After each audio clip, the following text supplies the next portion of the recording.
This content is intended for mature audiences and may contain strong opinions or language.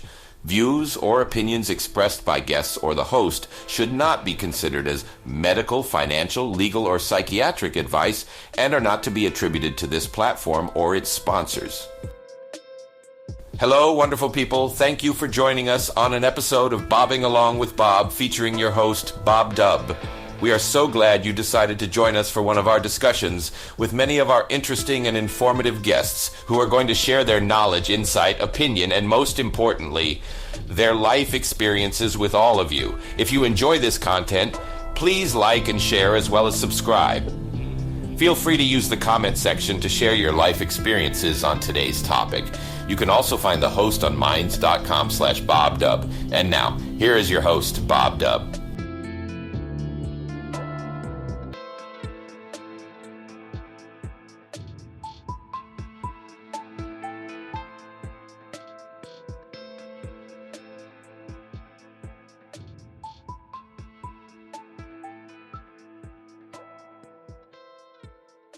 Hello and welcome to Bobbing Along, episode 43, the podcast where we explore the fascinating and diverse stories of people who are making a difference in the world. And today I have a very special guest with me. He is Julian Crawford, a man of many talents.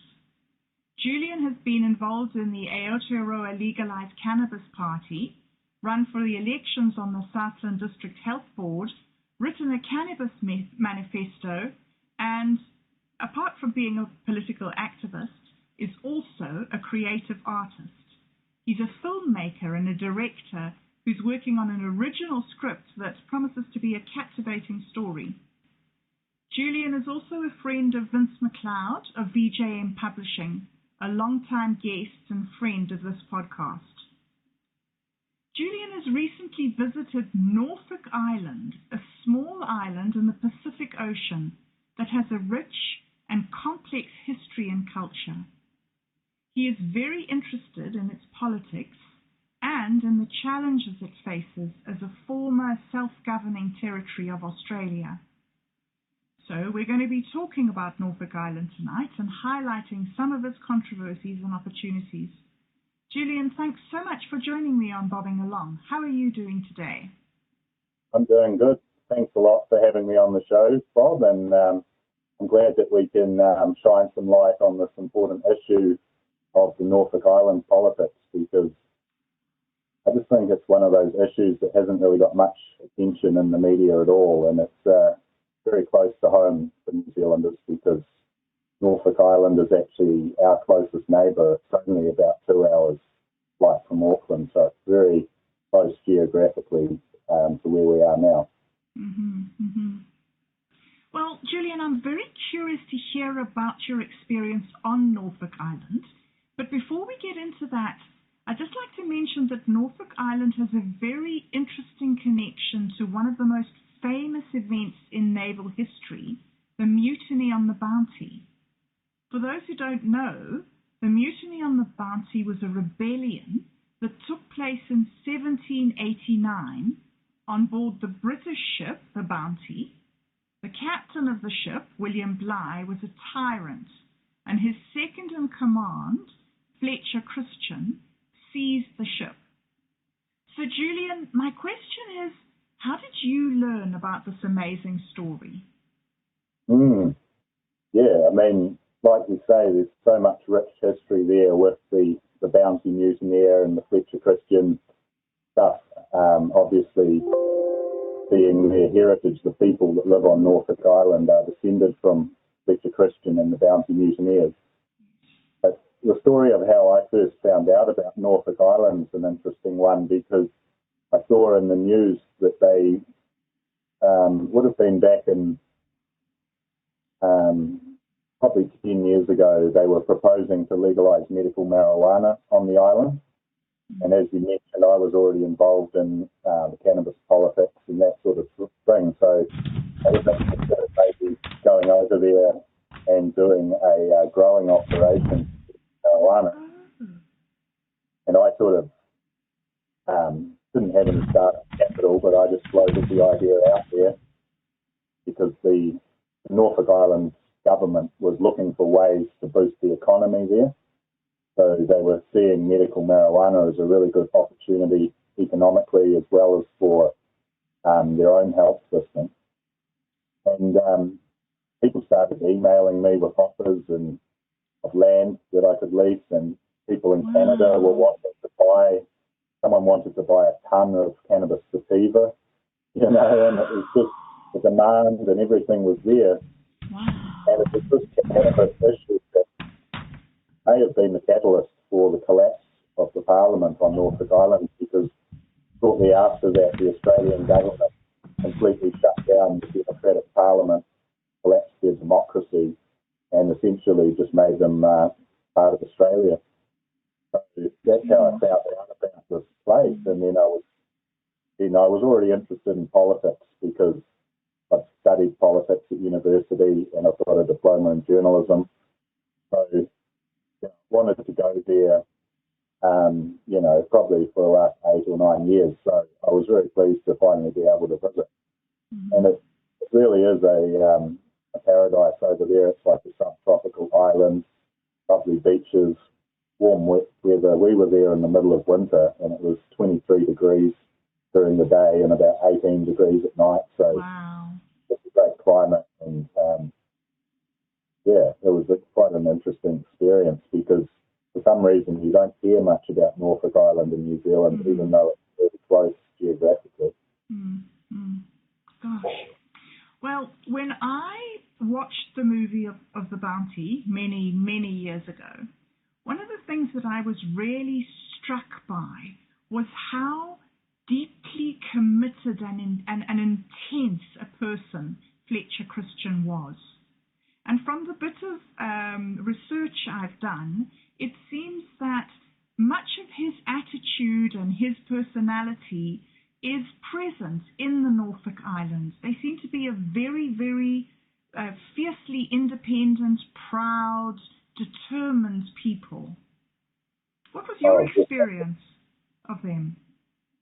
Yeah, I agree with what you're saying there, because it's amazing how one person can have a huge impact on history.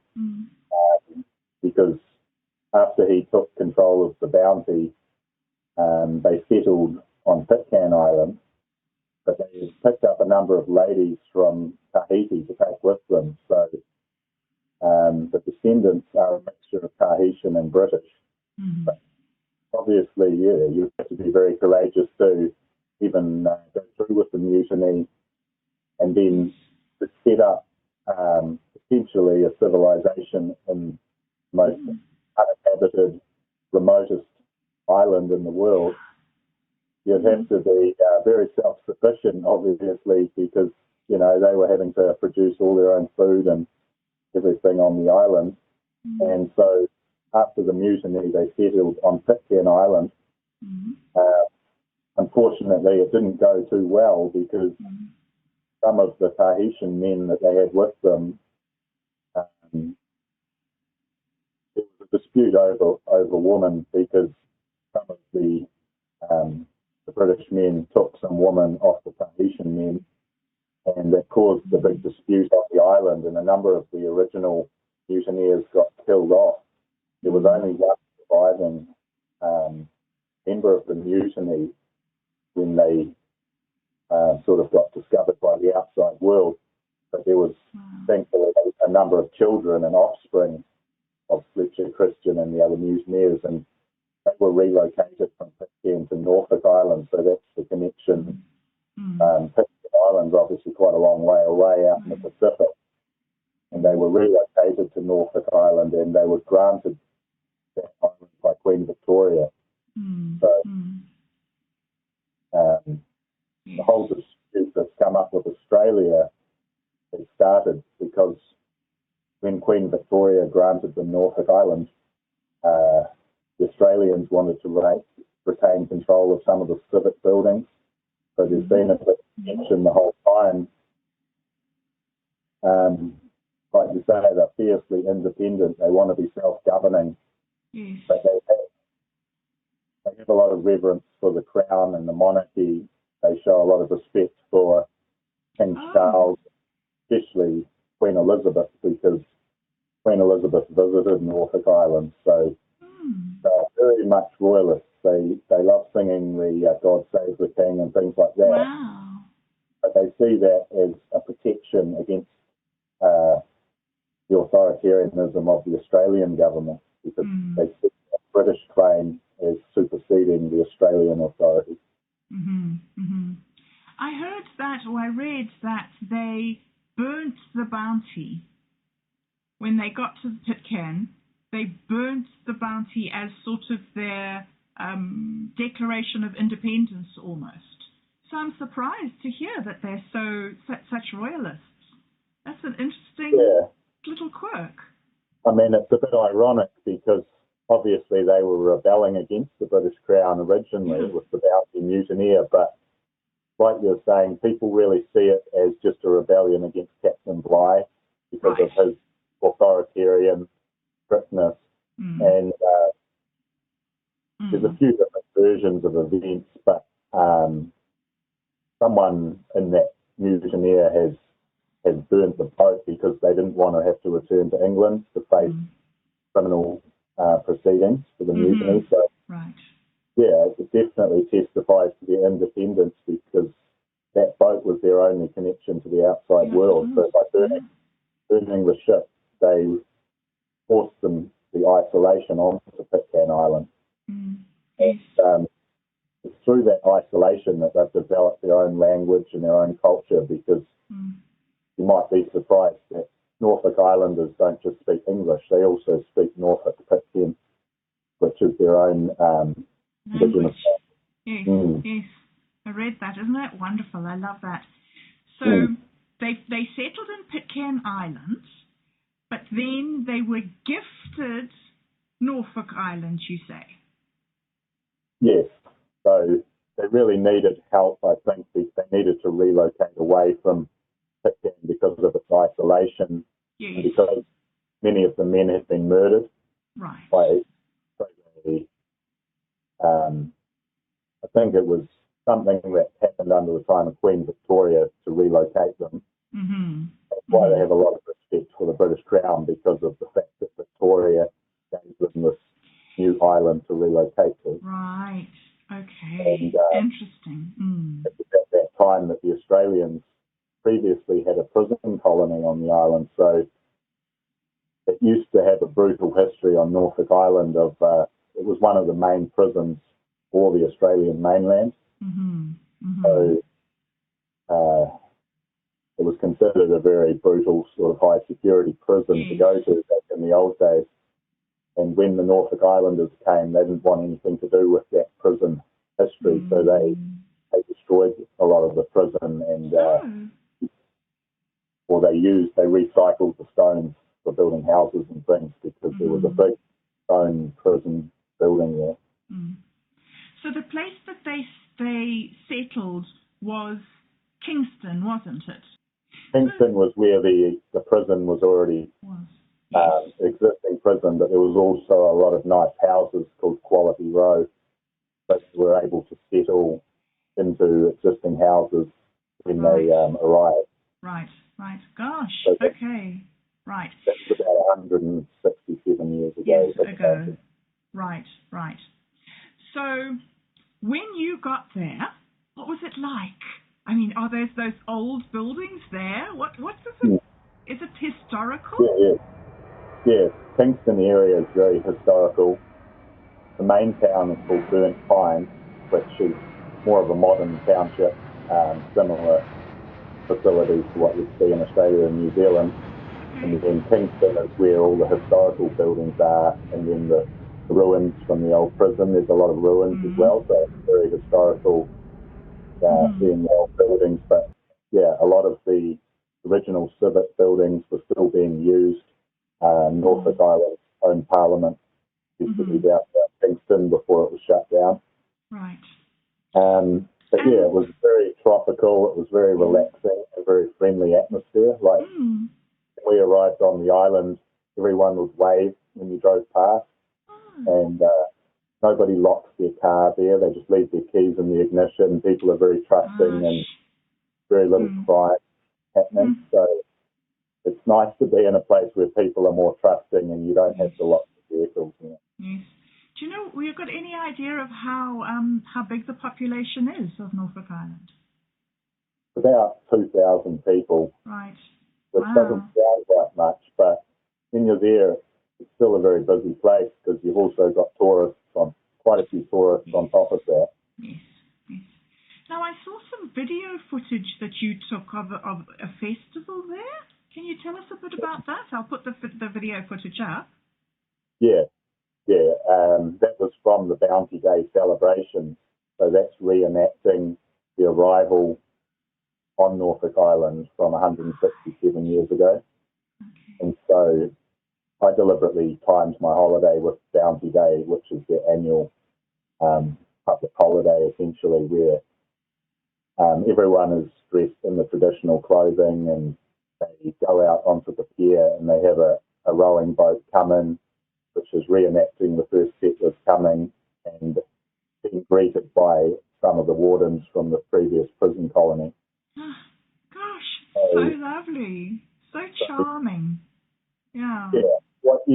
What strikes you about Norfolk Island is not only that it has a huge amount of history there, but their history is completely different to what our history is in New Zealand or in Australia. Right. So they have their own unique history with obviously being descended from the Bounty mutineers. It's quite different to most places.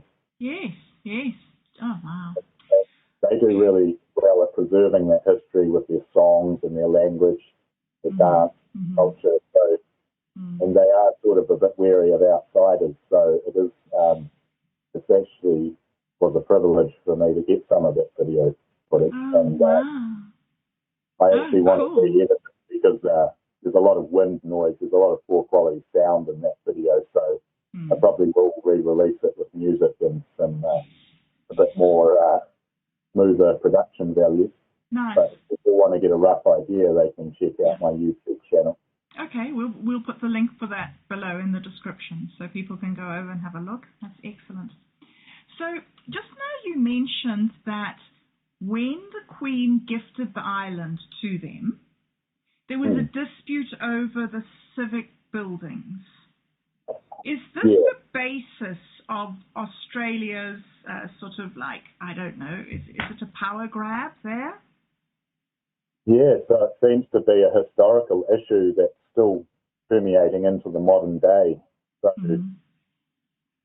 initially the 15 islanders thought they were being gifted the entire island and they would be 100% self-governing, but still part of the British Commonwealth. But yeah, initially Australia just wanted to retain control of some of those buildings, which they had been using during the prison colony. So that's the origin of the dispute. Right. Then over the last 160 years, there's been numerous attempts by Australia to take over control of the island.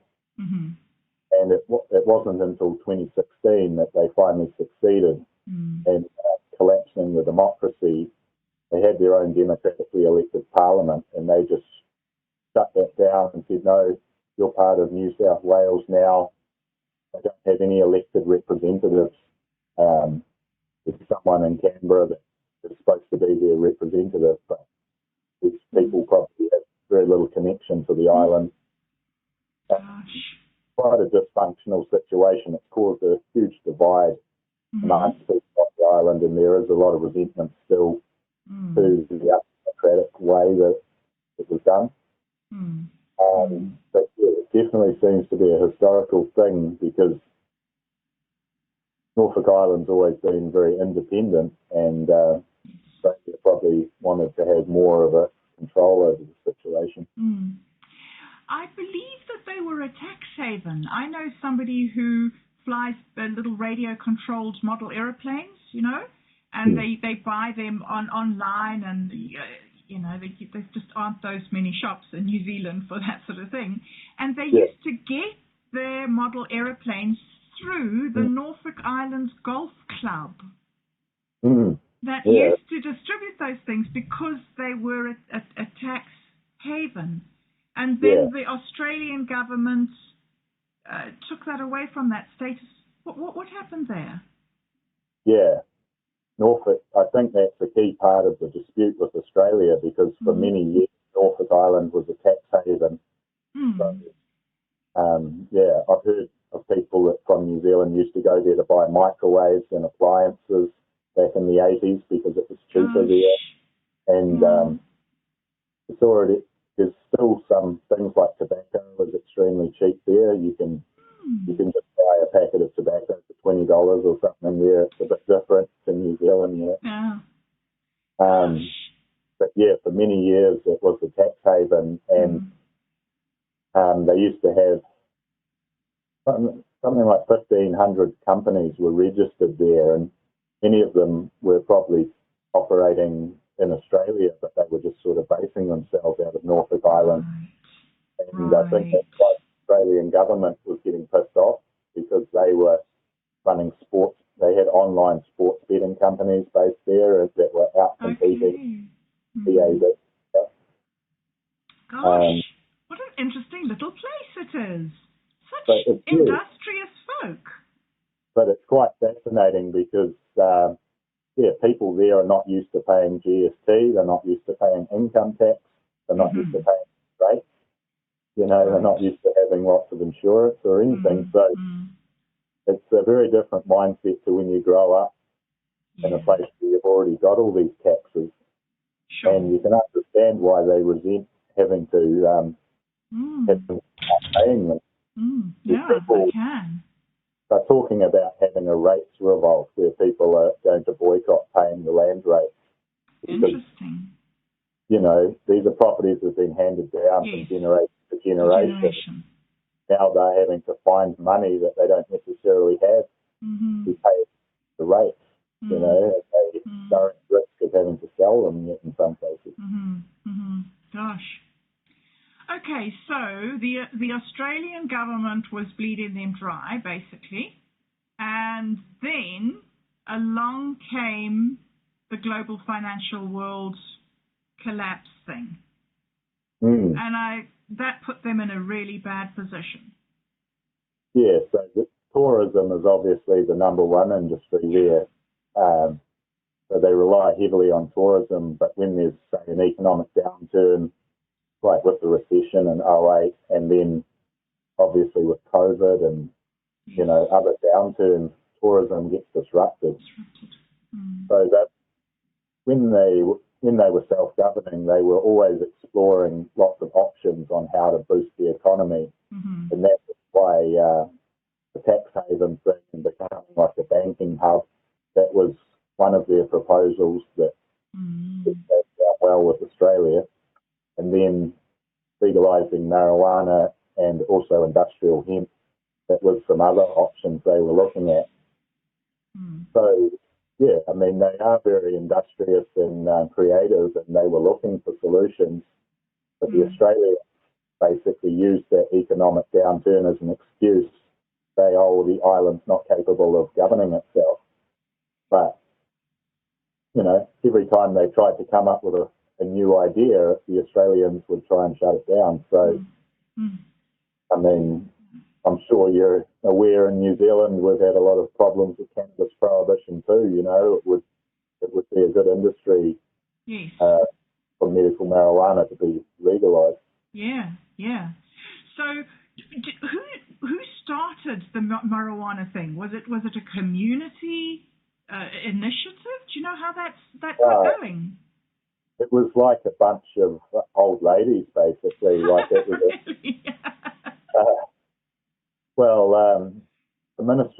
the former Minister of Health was a reasonably elderly lady, and she put forward the idea, and it was going out to these like gardening groups. So it was like just a bunch of old ladies who are interested in gardening were thinking, we could grow this stuff, and I guess they've been doing their research overseas and seeing that this was going to be a good industry.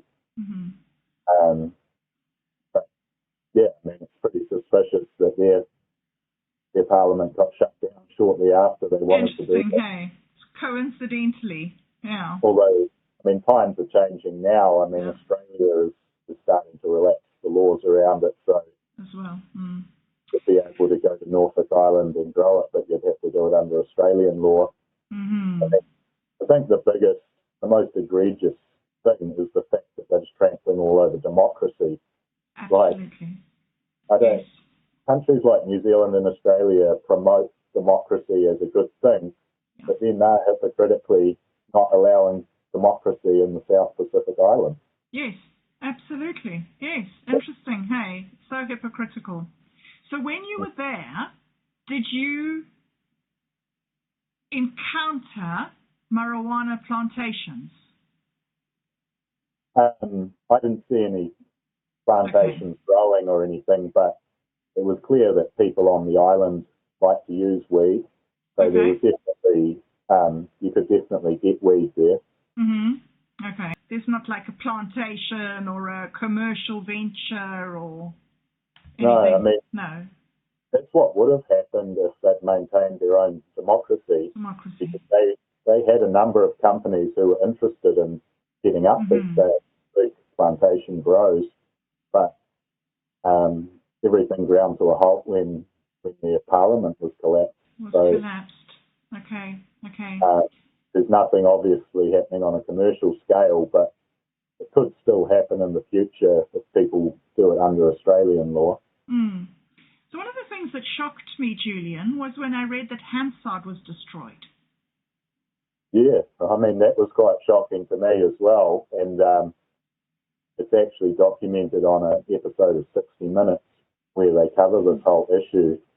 I went into the Parliament building and the whole place has been stripped out. Like all the furniture has been thrown out, all the tables and chairs. It's like just an empty room now. And shocking.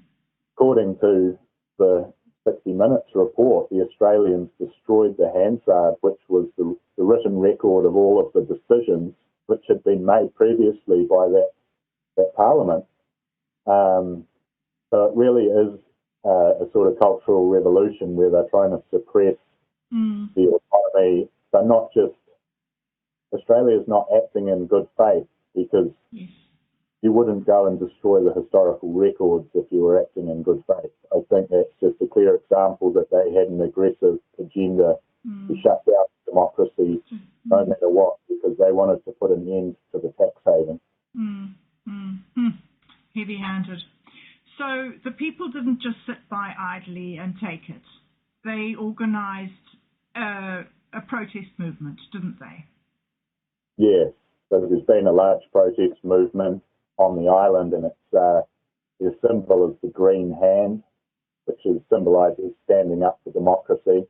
And, you see green hands spray painted all over the place on Norfolk Island, so that's like a sort of resistance symbol.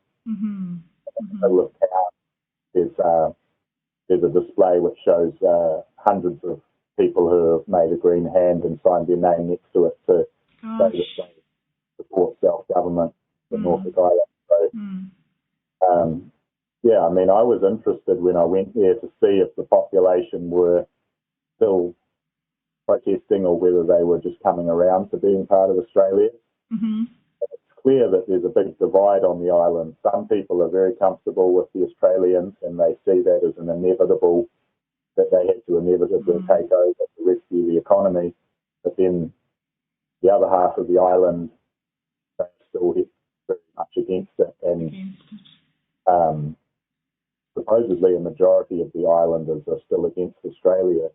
And especially the descendants of the bounty mutineers, the ones that came from Pitcairn, are the ones that are strongest against the Australian takeover, whereas many of the other residents have immigrated from Australia or New Zealand, so they're not so worried about it.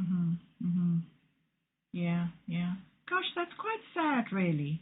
I mean, you see this special group of people who, like, carved out a place for themselves despite all odds, and then to be treated so cavalier by a Western government just kind of leaves a bad taste in your mouth, doesn't it? Well, okay, let me ask you about the independence referendum. What can you tell me about that?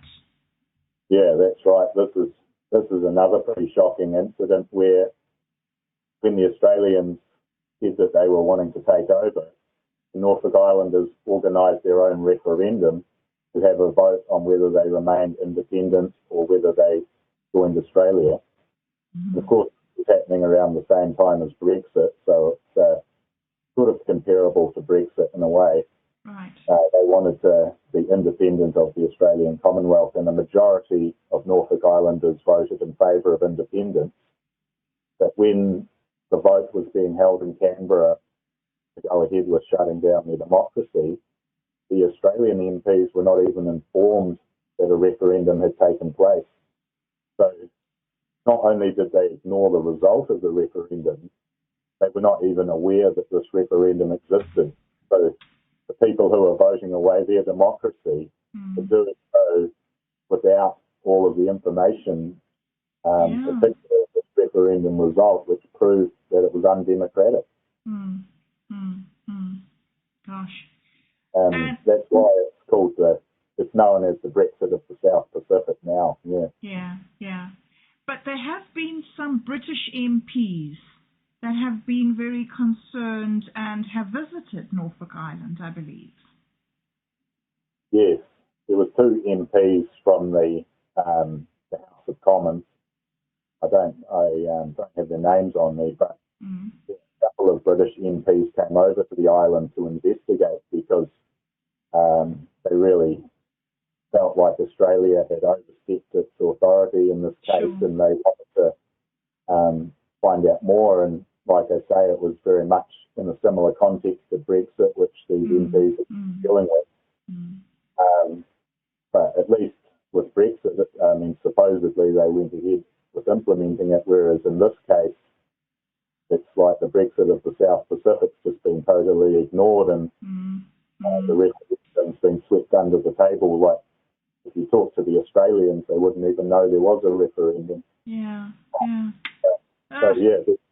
I'm not sure what became of that trip, but these MPs were sort of raising concerns and putting back to the British Parliament. So it's rather amazing that this tiny island of 2,000 people is intimately connected with these huge global superpowers, namely the Australian Commonwealth, British Commonwealth, and also the United Nations is heavily involved as well. Yes, I was pleased to see that the United Nations was involved. I do feel that they do have a right to self-determination.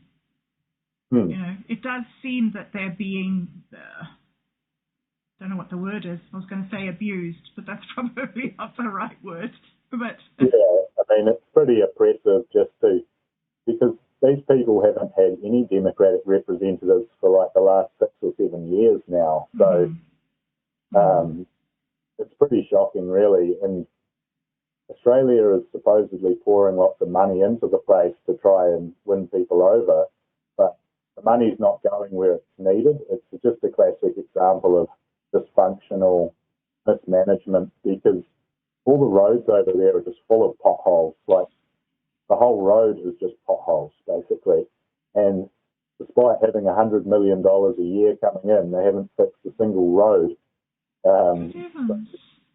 All this money is going into buying new buses, which obviously causes the potholes in the road. They fly 737 full of Australian tourists who are primarily all in their 70s and 80s, and they have these tour buses going around, just hundreds of elderly people on these organised tours, and that seems to be their main form of tourist income. So they put more money into buses and no money into building roads. It sounds very scammy somehow. Sounds like it's... I mean, they also give the government contracts to their mates, I'm sure. Like, a lot of the money that comes into the island goes to people who aren't actually from the island, who come in. Oh, yes, businessmen. Don't we just love them? Okay, so tell me a little bit about the Norfolk language. Yeah, so... What's it like? Norfolk Pitcairn. It's a combination of Old English and Tahitian. Mm. So I imagine it's what English was like 300 or 400 years ago. I imagine that obviously the English language has changed a bit, so the language is sort of slightly recognisable in English. I mean, the greeting is "What away, Yorley?" So that means what is the way with you all? What away, Yorley? So it sounds similar to English, but it's also maybe comparable to like a Jamaican patois. You know, it sounds a bit like Pidgin English, but it's a very interesting language. I mean, I would have, I'd like to learn more about it for sure. It sounds like it's well, I don't know, I just sort of, with this happening and with Australia behaving in this very high-handed way, I'm guessing that there's not a lot of protection for this historically important stuff. Yeah, well, I imagine it's one of the more endangered languages in the world because you can't find much on the internet about how to speak this language. So a lot of that knowledge is just being held by the locals. And that's the concern with, it's sort of like modern day colonisation, where the Australians, a lot of people are migrating from Australia to Norfolk Island, so less of the population will have that tradition from the founders. So I think the descendants of Fletcher Christian are trying really hard to preserve that history and language and their culture, but at the same time they're up against these outside threats that really make it harder to preserve their culture because the Australian government is sort of suppressing that culture. They don't, they're not necessarily encouraging the preservation of all of that stuff. So that's why it's important to raise awareness of this whole issue. Yes. So it's not only the Australian government that's behaving badly here, is it? There are some very shady things that the New Zealand government appears to be, I don't know, what would you say? They're behaving undemocratically. Well, I mean, like I say, Norfolk's our closest neighbour. And the New Zealand government has not spoken out against the undemocratic actions, the collapsing of their parliament. Like, you think that our government would take a stance and defend Norfolk Island because around 25% of the population are actually New Zealanders, so we have a lot of close ties to the place. But there's also the fact that Pitcairn Island, where these people came from originally, some of the settlers didn't want to stay on Norfolk, so they actually returned to Pitcairn Island. So you now have, the original mutineers split between Pitcairn Island and Norfolk Island, and the same situation has happened on Pitcairn Island, where their government is run out of New Zealand, but they don't have any democratic representatives either. They just have an administrator that is appointed. So it's like a governor-general where someone just gets appointed to rule your country. If you don't have any democratic say or any elections, someone thousands of miles away in a different country is making all the decisions. Yes. So when you were there, Julian, did you sit down and talk to people about their politics and their opinions? What's the sort of mood among the people? What's their attitude towards New Zealand and I suppose Australia? Yeah, I talked to quite a few people sort of down the pub and that sort of thing, but I wasn't able to get anyone to talk on camera because it's a bit of a sensitive issue. But people are actually very favourable towards New Zealand there. Like, a lot of people would prefer to have closer ties to New Zealand rather than being close with Australia. There's a lot of New Zealanders that live over there, so people generally have a more favourable attitude towards New Zealand than they do towards Australia.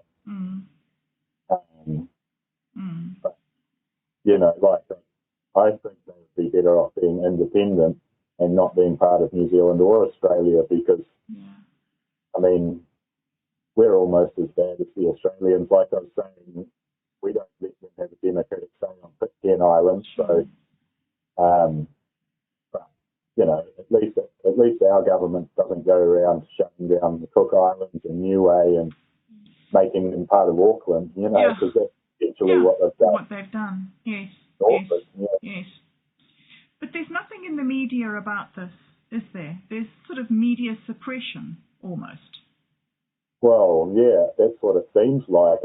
I find it rather bizarre that there's not only is there no coverage of this whole political situation, but it's not even really promoted as a tourist destination here in New Zealand. Like I was saying, 95% of the tourists are coming out of some rest home. But obviously, when the Australians took over, they shut down the contract with Air New Zealand and gave it to Qantas. So now you're seeing a 737 full of retired tourists coming in from Australia every day. But the flight from New Zealand is only once or twice a week, and there was only 8 people on the plane. Wow. So they're not even promoting it. Like most New Zealanders have never even heard of the place. Yeah. And I think they should at least be promoting it to New Zealanders as a tourist destination. And, they should be promoting it to young people as well. You know, it's not just a retirement thing. Because I had a great time. Like you're saying, there's a golf course, there's tropical beaches, there's lots of activities to do. Gosh, it just sounds lovely. It sounds like a real sort of lost opportunity. You know, not just. Well, I mean, I found it fascinating from a political point of view because you hear about libertarianism as this idea, but usually you think it's just a concept. This is somewhere where they're actually living that libertarian ideal of not paying tax and not having interference from the outside world and just having their freedoms. And it's a real interesting case study to see how they're promoting freedom, and then that's coming up against all these global superpowers that are trying to suppress that. Amazing. The dynamics are quite intense there, the political stuff and the historical. It's really fascinating to me how this sort of like colonial oppression is a theme, an ongoing theme. You would have thought that we were past that now, that we learn to respect minority cultures. But this is obviously just blatant disregard of their right to make their own way. Yeah, well, very interesting that there's a lot of similarities with the Maori and the Treaty of Waitangi, but in this situation, the thing that's very unusual is the indigenous population are actually of British descent, you know, whereas most of the other indigenous populations are of Polynesian descent. So, but like I was saying, they have that agreement with the Crown, just like the Maori have the treaty with the Crown. So, and it is basically like colonisation, but in this case, it's because there may still be some resentment that they rebelled against Captain Bligh and rebelled against the British all those years ago. You know, I don't know. But like to say that independence is still in their blood, and they so not only are they not considered true Indigenous because of that British descent, but you go to the Auckland Museum, there's a display which has a display for all the different islands in the Pacific, but they don't have anything for Norfolk Island. And when you look at the map, it doesn't even show Norfolk Island on the map. So it's literally been completely left off the map. Honestly, some of the decisions that authorities make, they're mind-boggling. Gosh, so what do people do? Somebody who just happens across this video, sees this, feels that they'd like to do something? Like how does somebody get involved? How does somebody support a cause like this? Yeah, I mean, I think it's, for starters, it's a great place to go on holiday. So, I mean, people can support the island by going and spending some money over there. Cool. Showing your support for the movement. Some of the islanders, the elders from the island went to the United Nations, so they are campaigning for the rights of the self-governing territory. So, you know, in theory, the United Nations could be making a decision on this, but it doesn't seem like much is happening with that avenue. But yeah, it's really the Australian authorities that are making these decisions. So the only way it's going to change is if people are lobbying over in Canberra. Right. But I think it would be worth talking to New Zealand MPs about it, because at least we could be showing some solidarity with our closest neighbour. They're just ignoring their plight. Yes, absolutely. Especially you say that there's 25%, did you say, of the population was New Zealand?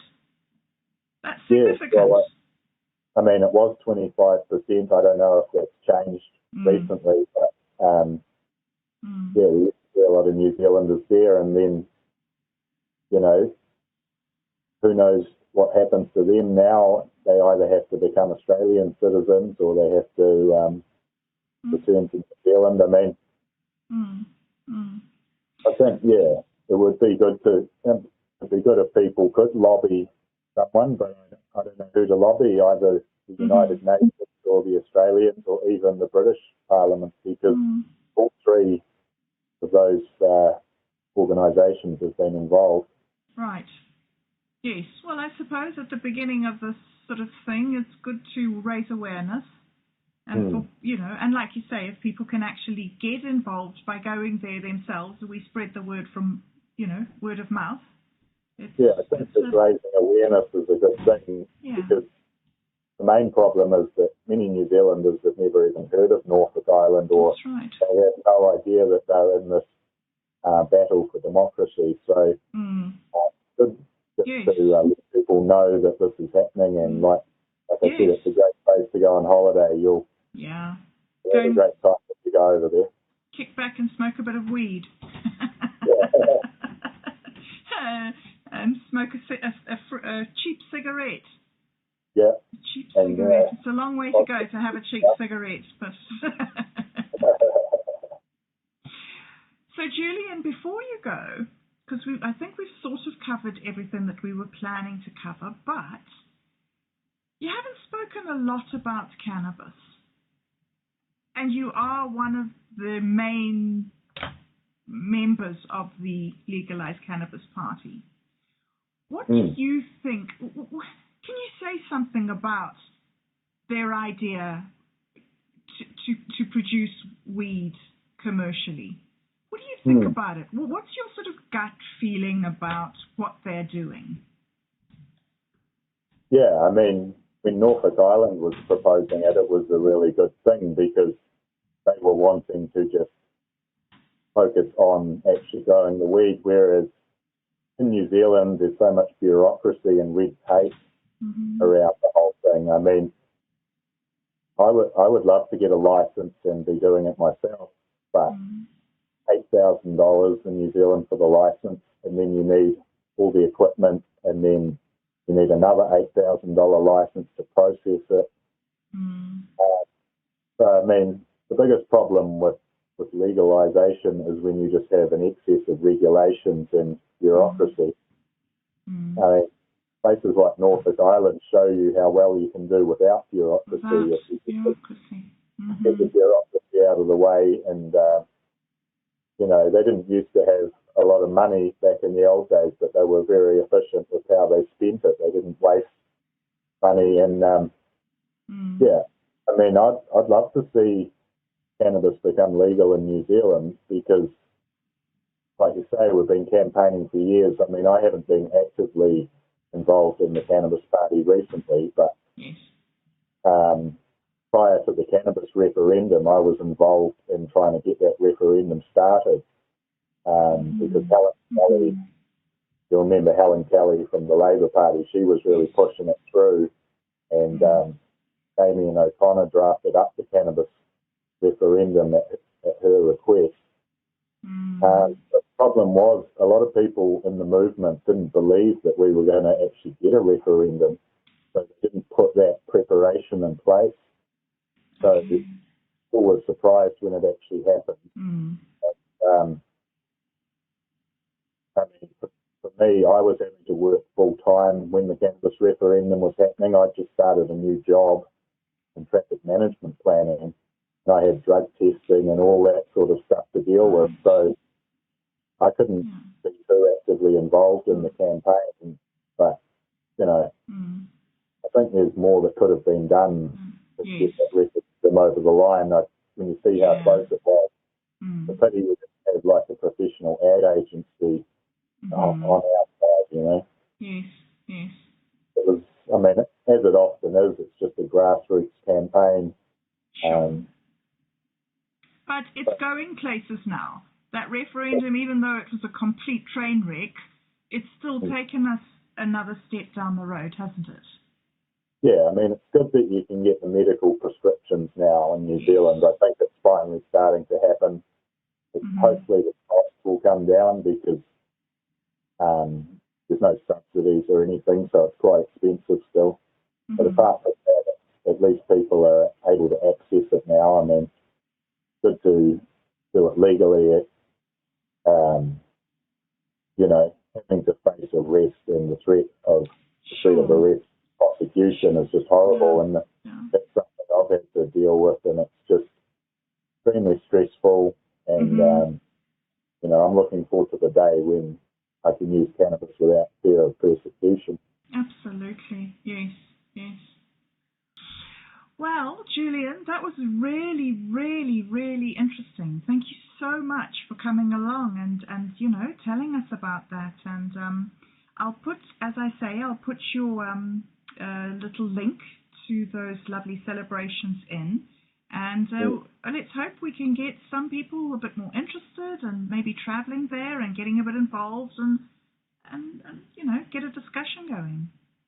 Yeah, for sure. And thanks for having me on the show. And I really wanted to get this issue out there just because there's so little attention on Norfolk Island. I think only Radio New Zealand International are the only ones that really cover it. Okay. But it'd be good to come on some other time and we could talk about New Zealand politics. Cool, I'd like to do that. Yes, and maybe we can get election coming up. Yes. Well, I've got to get my act into gear with that. I'm going to play my games. So yeah, maybe we'll even be able to get the island put onto the map at the Auckland Museum. Yeah, that would be a good start. That would be a good start. So if there's anybody listening who knows anybody at the Auckland Museum, please don't hesitate to pick up the phone and give them a ring. We think that it's an important thing to be done. Sure. Oh, Julian, okay, fantastic, lovely meeting you. Thank you so much. And yeah, maybe we will see you next month. Thanks a lot, and good to meet you too. Thank you for listening to Bobbing Along with Bob Dub. If you enjoy content like this, be sure to like, share, and subscribe. Or better yet, come and join us on minds.com/BobDub. If you are not already a member on Minds, get a free account on this open source social media platform. We look forward to seeing you next week for another episode of Bobbing Along with Bob. And if you can't wait a week, you can find older shows here on this channel. Goodbye, everyone.